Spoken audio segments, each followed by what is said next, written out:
Դուք ձեզ ավելի լավ զգում եք, երբ նկարահանվում եք ֆիլմերում, թե գործունեություն եք ծավալում թատրոնի բեմում։ Ինձ համար թատրոնի բեմը դա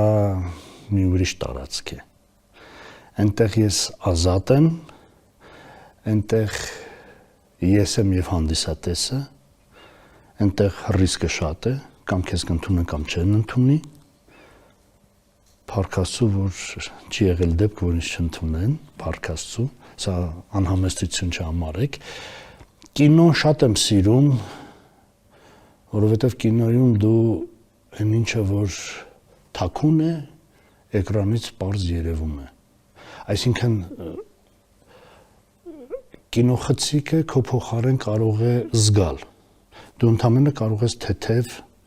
միկրո խաղ է պետք կինոյի համար, որով դու պարտադիր չէ, որ շատ ծավալվես։ Եվ կամերան քո փոխարեն ամեն ինչ կարող է անել։ Եվ կինոյի հենց այդ գեղեցկությունը նրանում է, որ դու ավելորդ ջանք չես գործադրում։ Իսկ թատրոնում դու էմոցիոնալ ազատություն է քեզ մոտ, որովհետև վերջին շարքում պետք է բոլորը քեզ տեսնեն, լսեն, քո ասելիքը հասկանան եւ չկա շարժման սահմանափակում։ Իհարկե բեմից դուրս չես գալիս, էլի ոգևորված, չկա սահմանափակում։ Դու ազատ ես քո բեմական տարածքում եւ կարող ես անել շատ բաներ։